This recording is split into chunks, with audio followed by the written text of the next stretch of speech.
Semana passada eu disse à igreja que nós, como igreja, e eu como seu pastor, nós não indicamos candidatos.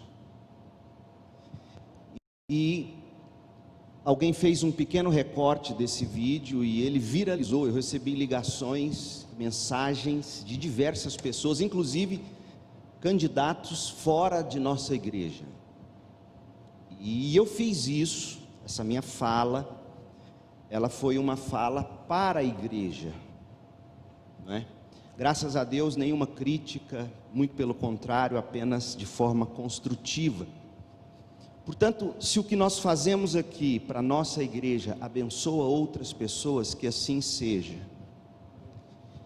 Mas de ontem para hoje, eu continuei pensando e fazendo alguns desdobramentos do que eu disse semana passada, quando eu disse que nós não indicamos e que inclusive encorajamos que haja cristãos envolvidos com a política, cristãos em todos os poderes, executivo, legislativo, judiciário, seja em nível municipal, estadual ou mesmo federal. Não é que o crente não deve ser político, é que a igreja não faz política.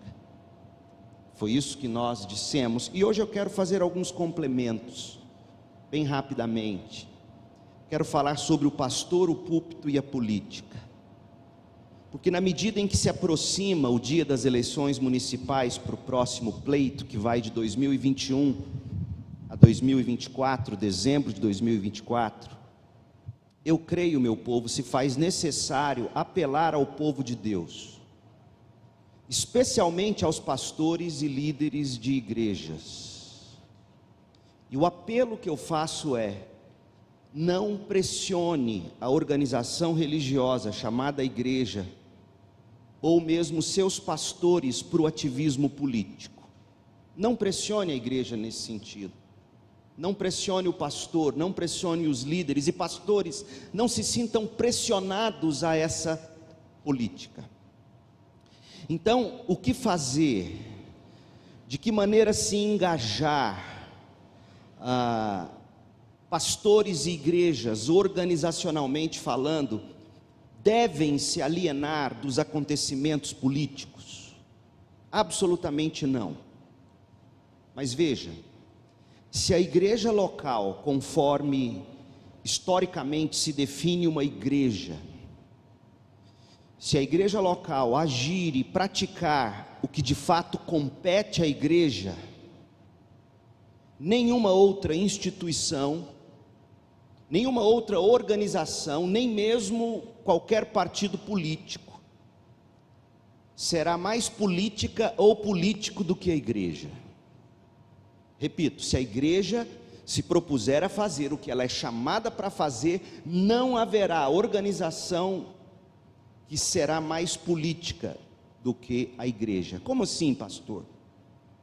Eu te pergunto, que outro povo, que outra organização diz que há um rei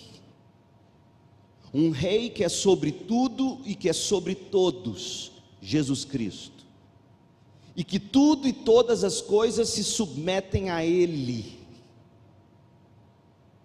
Você consegue perceber as implicações políticas dessa afirmação cristã? Jesus é rei sobre as nações.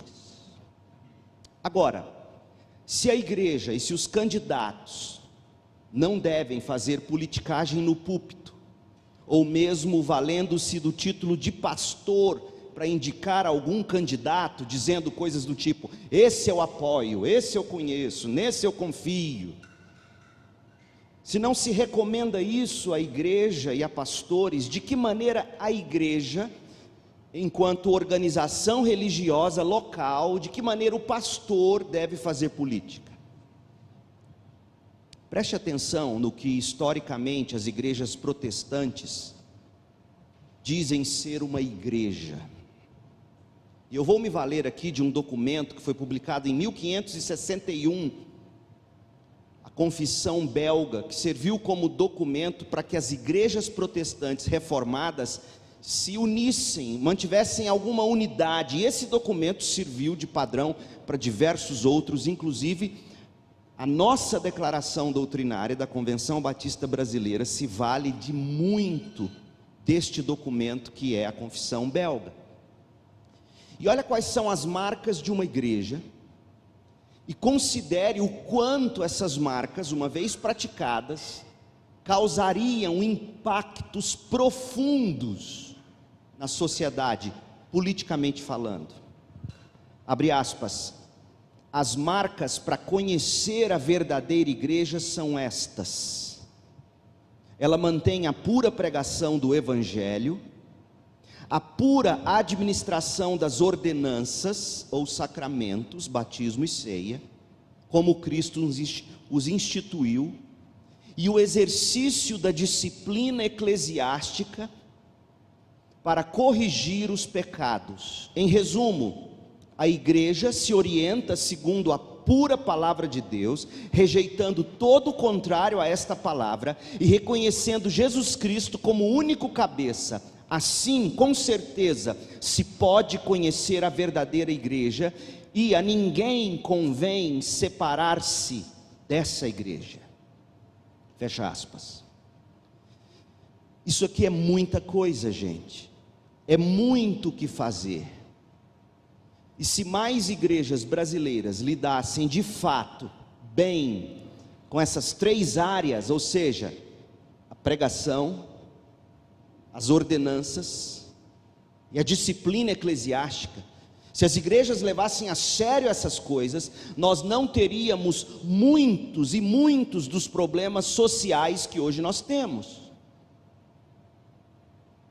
A pregação bíblica, a boa e verdadeira pregação bíblica, centrada em Cristo, junto com o lembrete recorrente das ordenanças, a respeito da misericórdia de Cristo para conosco, e do senhorio de Cristo sobre nós, se isso acontecesse, se cristãos levassem isso a sério, se as igrejas entendessem isso e se engajassem nisso, nós teríamos membros mais engajados, ativos, por exemplo, lidando com a justiça social, com a misericórdia. Mas é impressionante porque enquanto muitos crentes sequer ofertam do seu próprio bolso, ou ajudam com seus próprios recursos, exercem misericórdia com pessoas da sua própria igreja, de repente se tornam grandes candidatos para a grande esperança da cidade, do estado ou da nação. É um contrassenso. O que nós precisamos de fato é de igreja e de pastores envolvidos com a pregação, com as ordenanças, com a disciplina eclesiástica. E isso produzirá o tipo de crente ou de discípulo de Cristo que, engajado, seja no que for, fará toda a diferença. Então, olha como é que a Confissão Belga coloca a marca de um verdadeiro cristão. E agora eu quero que você pense nesse cristão que é fruto do discipulado da igreja. Imagine esse crente vereador, prefeito, sem a necessidade de mobilização politiqueira da igreja. Olha o que é um crente. Aqueles que pertencem à igreja podem ser conhecidos pelas marcas dos cristãos, a saber, pela fé e pelo fato de que eles, tendo aceitado Jesus Cristo como único Salvador, fogem do pecado e seguem a justiça, amando a Deus e seu próximo. E eu gosto dessa parte, não tem nada a ver com o nosso momento político, mas eu não resisto à brincadeirinha. Esse crente, ele não se desvia nem para a esquerda nem para a direita, entendeu? Pegou a visão? Porque não tem nada mais radical do que o cristianismo, gente, devidamente praticado. Ele não se desvia nem para a direita, nem para a esquerda, e crucificando a carne com as obras dela, Isto não quer dizer, porém, que eles não têm ainda grande fraqueza, mas pelo Espírito combatem a fraqueza em todos os dias de sua vida, e sempre recorrem ao sangue, à morte, ao sofrimento e à obediência do Senhor Jesus. Nele eles têm a remissão dos pecados pela fé. É isso que se diz sobre o que é um crente, historicamente falando. A política, gente, principalmente os crentes na política, seriam diferentes se os pastores se ocupassem exclusivamente de cumprir o chamado pastoral. E qual é o chamado pastoral? Efésios 4, verso 12. O chamado de um pastor é aperfeiçoar os santos para o desempenho do seu serviço na igreja e fora dela. Sendo assim, ou para que assim seja, eu acho que nós devemos orar para que a igreja e os seus ministérios alimentem o rebanho de Deus com a palavra de Deus, centrada no Evangelho de Cristo. O Cristo que viveu sem pecado, crucificado, morreu e ressuscitou vitorioso.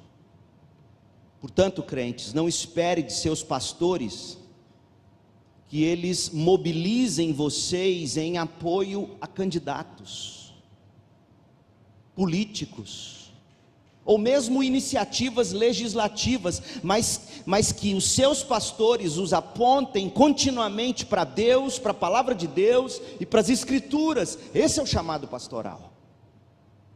E por favor, entendam bem o que eu estou comunicando aqui. Quando eu advirto vocês contra a politização da figura do pastor, ou a politização da organização religiosa chamada igreja, eu não estou fazendo isso para diminuir o poder da igreja, muito pelo contrário, é para aumentá-lo. O impacto da igreja para a glória de Cristo e para o bem do mundo não aumenta quando a igreja muda suas prioridades, que são adoração a Deus, ganhar almas para Cristo, nutrir a fé dos crentes, levantar novas gerações de discípulos, mobilizar-se para missões. Esse é o chamado da igreja, e ele é diminuído, seu poder é diminuído quando é diluído com politicagem. Só que no momento, como por exemplo que a gente está vivendo, parece que a gente perde poder se a gente não se mistura com alguma politicagem. A agitação ou o ativismo político, especialmente em época de campanha, parece poderoso. Temos um candidato nosso, alguém que nos representa. Não é assim que se costuma pensar ou dizer? Mas eu quero convidar você a dar a tudo isso tempo. Dê uma geração, alguns poucos anos, com essa mentalidade: temos alguém que nos representa agora. Espere alguns anos e pouco a pouco, esse alardeado de poder vai fazer sangrar a própria natureza da igreja e o seu poder, que é derivado não da política, mas do Evangelho. Não dos três poderes da nação, do estado ou do município, mas o poder vem do Evangelho. Se todo o conselho de Deus for pregado com poder, semana após semana, os crentes que são cidadãos do céu e cidadãos desta nossa ordem democrática serão fortalecidos a respeito de como devem falar, de como devem agir para o bem comum. Esse é o trabalho dos crentes, não dos pastores. Não espere, não queira pastores que agitem a bandeira pelo seu voto. Não espere, não queira pastores que agite a bandeira para o seu candidato. Queira um pastor que agite a bandeira do Evangelho, a bandeira da verdade, conforme ela está revelada na Bíblia Sagrada. O meu trabalho como pastor é alimentar os santos com refeições bíblicas, de tal modo que faça os crentes sair daqui fortalecidos, robustos, capazes, corajosos de fazer o trabalho, realizar os estudos, ou fazer as ações necessárias como sal da terra e luz do mundo, na política ou fora dela. Agora, tudo isso irá embora se você insistir que a igreja e o ministério da igreja sejam os líderes ou os ativistas políticos. Meu povo, como tem me entristecido nos últimos tempos, ver a igreja achando que a solução para o Brasil é endireitar a política. Púlpito não é lugar disso, é lugar da palavra de Deus, que alimenta, corrige, exorta, encoraja, e os crentes, ao saírem daqui, se envolvem naquela vocação que eles entendem como sendo de Deus para eles, seja a vocação política, seja a vocação como médico. Olha como faz falta um médico crente. A pessoa tem um câncer, ela procura um médico, chega diante do médico, e o médico vira para ela e diz: eu não acredito em cura de câncer. Dependendo do tamanho disso daí, eu nem ponho a mão em você. Isso é um médico ou é um monstro?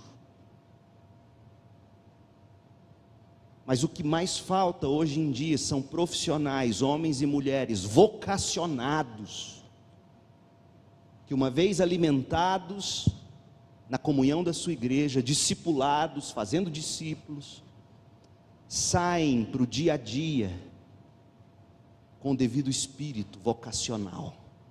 Porque vocacionado não é só o pastor, não é só o missionário. Vocacionado é o crente naquilo que Deus colocou na mão dele para ele fazer em períodos da vida.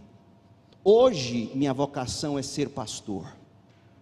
Amanhã pode ser dirigir Uber, e eu farei isso com o meu melhor. Isso é a vocação. Nós somos instruídos por Deus a fazer discípulos, e esses discípulos vão discernir a vocação que Deus tem para eles. Mas a bandeira do pastor, a bandeira da igreja, a bandeira do crente é o Evangelho. Semana que vem, Deus permitindo, em poucos minutos, mais uma vez, eu vou buscar apresentar algumas ações práticas de como pastor, púlpito e política se misturam. E eu espero com isso poder ajudá-los. Mas saia daqui com a seguinte convicção: se o pastor exercer a vocação dele, que é equipar os santos para o serviço, e se a igreja entender que essa é a função da igreja, adorar a Deus, edificar o povo de Deus e mobilizar o povo de Deus para fazer discípulos, se a gente entender isso, nós faremos toda a diferença sem precisar de politicagem. Vamos orar. Feche seus olhos e ore comigo.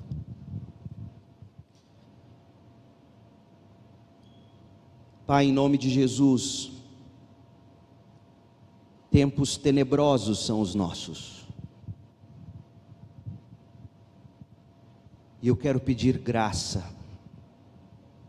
sobre a minha vida, sobre os meus colegas pastores, sobre os líderes de igrejas, graça sobre a igreja do Senhor, a organização religiosa chamada igreja neste país, que tendo esquecido qual é a sua verdadeira vocação,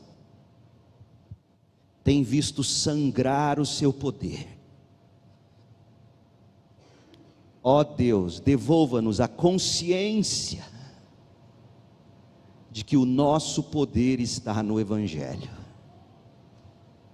O Evangelho que é poderoso para salvar, o Evangelho que é poderoso para santificar, transformando homens e mulheres à imagem de Cristo, e assim sendo, exercerão misericórdia, buscarão justiça social, alimentarão os famintos. Ó Deus, por uma igreja assim, dá-nos discernimento, dá-nos graça para compreender este momento, em nome de Jesus, amém.